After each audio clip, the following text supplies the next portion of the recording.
Why do you have the house and inheritance all to yourself? My brother, whom I had not heard from for 5 years, suddenly showed up at my mother's funeral and started ranting. He had abandoned our mother 5 years earlier when she needed care and had disappeared. I was absolutely mortified, but my son opened his mouth as all the relatives stared. As a result, my brother was avoided by my relatives. My name is Maddie Joan and I am 48 years old. 10 years ago, my husband committed adultery and went straight to divorce, and I left home with my then 8-year-old son, Hayden. There was alimony and child support, so I then became a licensed nurse and now live happily with Hayden, who is now 18 years old. He is a much older man now, but at the time he was 8 years old and still very much in need of my help. I live in what is called a regional city, and Hayden attends a public university in the area. My parents' house was also a 15-minute drive away, so I visited them often, but I was concerned about my mother's recent health problems. Then one day, I received a phone call from my brother Thomas, who lives with my mother. I went to our mother's hospital today. She's going to have surgery, he said. My mother has always hated hospitals. I had always tried to persuade her to go to the hospital whenever she felt unwell, but she had always adamantly refused. My mother was like that. Thomas, take me to the hospital. She said that the pain in her lower abdomen was quite severe. My mother was in so much pain that she could no longer walk. Thomas immediately took her to the hospital, but the doctor said, "Why did you leave it until it got this bad?" He was furious with her. Some of her internal organs were necrotic, and an X-ray showed that she might have osteosarcoma in her pelvis. He said that if she were a normal person, the pain would be unbearable. My mother had been going to the orthopedist regularly for her stiff shoulders and had a lot of pain medication. She was taking those painkillers every day to cover up the pain, and the doctors were apparently dismayed. My mother is 76 years old. For some reason, some people this age don't like hospitals, and I work as a nurse, and I see rather a lot of such patients.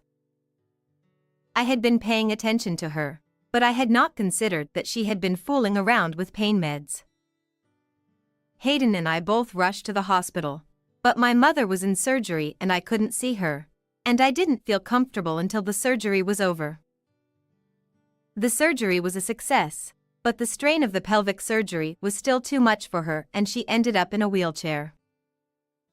We were waiting for the test results to see if she had cancer, but a few days later the results came back and it turned out that her body was cancerous.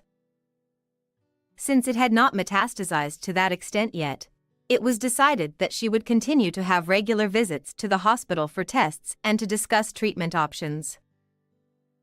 After a month in the hospital, my mother returned home, but a few days later, from Thomas. I need you to take care of Mom with me. I can't do this alone. I was torn, and so was Hayden. Mom, I'm sure Grandma would feel more comfortable if you cared for her too. I can commute to college from the grandma's house, and we can go. So, I was told. So I decided to move out of the apartment in Hayden and I would live at my parents' house. Maddie, I'm sorry to bother you. My mother was apologetic, but she also said she felt safer with me as a nurse by her side. Really? I'm glad you're here. It's still a lot of work to take care of her. I couldn't have done it alone. And Thomas was happy too. My father had been dead for more than 10 years, but my parents had a rather large house, probably because he had had a rather good job. My father's retirement benefits had paid out quite a bit, as well as the insurance money from when he died, so my mother and brother were well off. The family home had been remodeled several times, so the family home looked comfortable. There were many rooms, so Hayden had his own room, which he was happy about. I was taking a sigh of relief after cleaning up the move when Thomas came in smiling. I have a dream. You take care of the rest. He said. I said. What? What do you mean? He was about to leave the house with a carry-on case that he had originally prepared. What do you mean? I asked Thomas in a panic as he was leaving. What do I mean? I have a dream, and I asked you to take care of Mom. I was stunned, and he quickly got into a cab that was waiting for him. A dream. What does he mean? I could not understand the current situation at all. My brother had always lived a depraved life, never holding down a regular job, but working part-time to make ends meet. If he had a bad day, he would immediately quit his job and never step out of the house in a huff. Perhaps it was because he could live comfortably at home, but he lived off the backs of his parents. So when my mother needed nursing care, I took it for granted that he would take care of her. However, as a daughter, I decided to do what I could to help her and decided to live at home. It never occurred to me that he was going to throw the entire responsibility of caring for my mother on me, but when I thought about it, I should have considered that he was my brother, and he might do it. Well, no matter how much, he would be home in a month or so. I gave up and decided to take care of my mother on my own. I had a job, so I asked a friend who was a care manager to help me with home care and day care services, and I made it as easy as possible for my mother to spend time with me. My brother did not return after a month.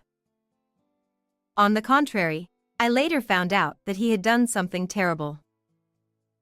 I tried to call him several times, but he seemed to have blocked all incoming calls and never answered any of them.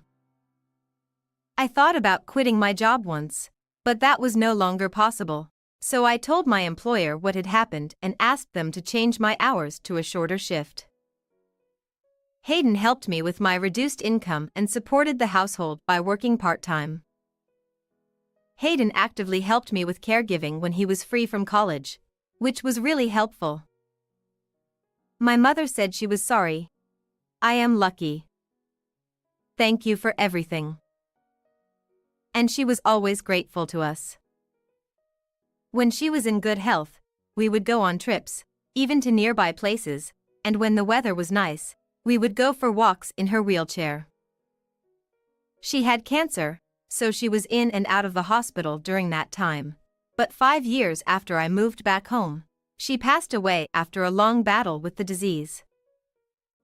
Hayden and I were very sad, but we had done everything we could for her, and most importantly, we had made many memories and had no regrets. She was a well-liked person and many relatives and friends came to her funeral before she died. While I was talking with the people who came to the funeral, Thomas showed up there for the first time in 5 years. As soon as he saw me, Hey, Maddie, what is this all about? My lawyer told me. Why is the entire inheritance yours? You cheated my mother. He started yelling at me. The relatives and my mother's friends looked at us to see what was going on, but they all looked at me coldly as Thomas talked about me like I was a criminal. This man. I thought he had not shown up in a long time. What is he saying? I was too angry to say anything, and Hayden, who was there, opened his mouth. Uncle, it's been 5 years. How was your trip around the world? Throwing your mother in charge of taking care of my grandmother, taking all her money and going. Did you have fun? When did you come back? You must have been very busy to show up after Grandma passed away. Hayden said, raising his voice. Thomas froze when he heard that. That's right. Thomas had left me in charge of my mother's care and had absconded with her bank book. We didn't find out until a month after he was gone, and by then my mother's savings account was worth 0. Her savings account book contained my father's retirement and insurance money, so it must have been quite a bit. Knowing this, I decided to quit my job once and for all to concentrate on caring for her. But I couldn't do that either, and our family had a really hard time for a while. Thomas, did you spend all of your mother's savings? She was in real trouble because you took all the money she had saved. How dare you come here today so brazenly? I told him clearly so that everyone could hear. In fact, I knew where my brother had been after that, from what I had heard from acquaintances. One day, a few months after he was gone, a mutual acquaintance of his and I showed me my brother's social network. There I saw a picture of Thomas having a grand time in Las Vegas, and I felt my gut churn. I told my mother that he was also spending a lot of money abroad. I'm giving up that money. I've decided to consider Thomas an early inheritance. I'll give you all the rest of my inheritance. And then she called a lawyer and prepared the documents for that. My mother, in addition to the money, had stocks and land, and she made sure that I could inherit her home as well.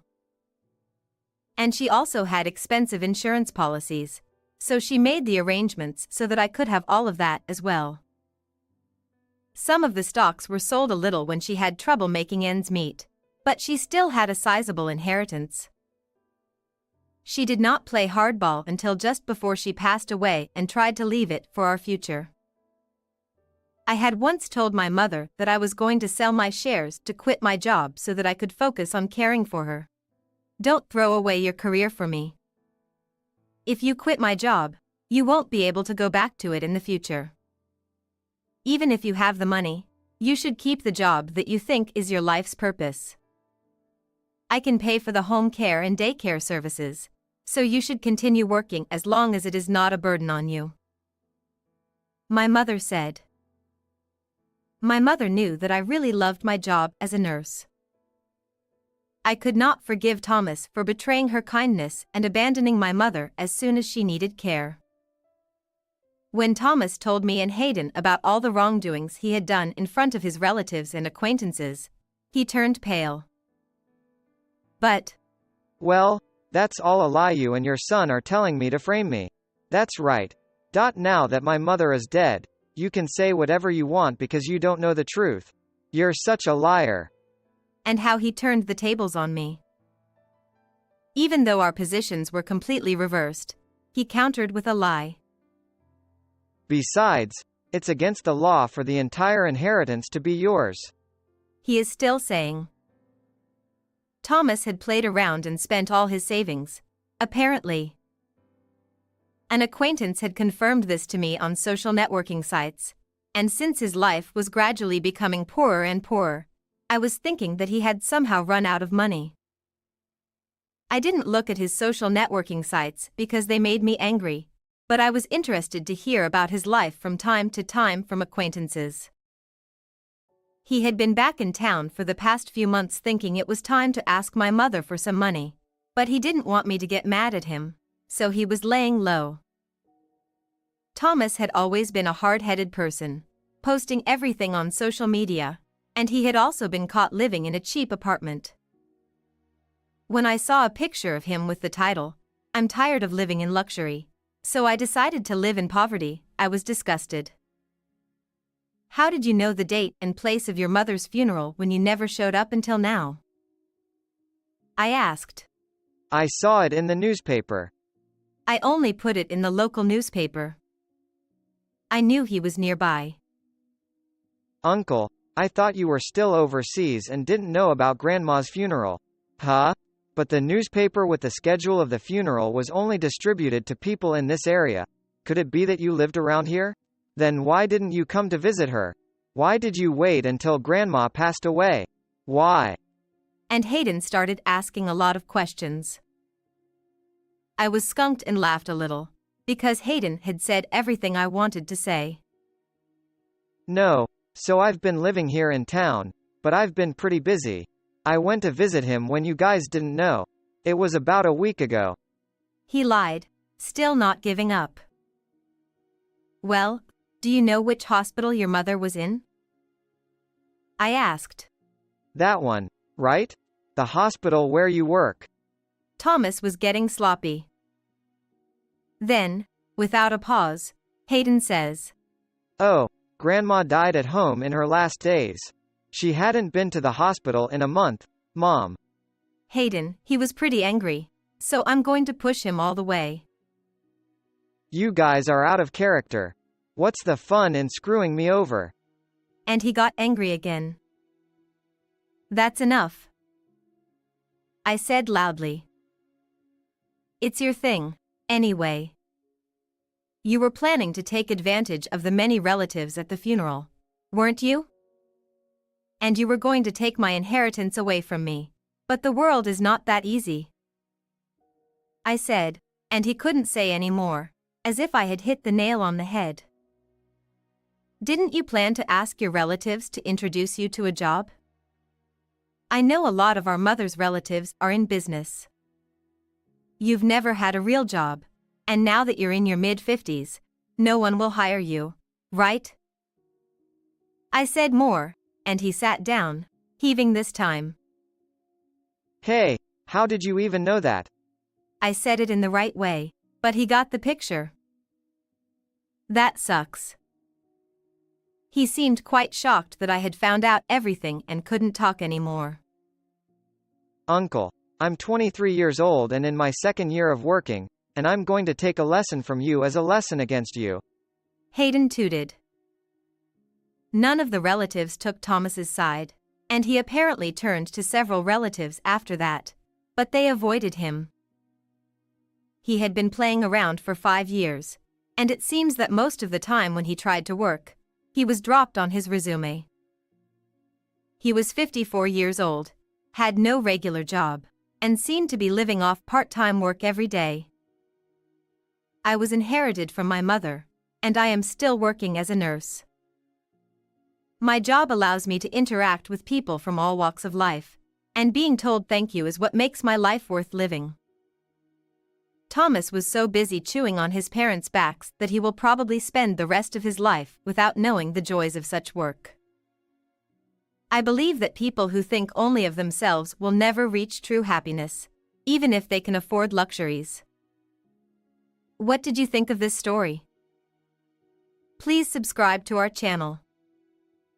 See you in the next video.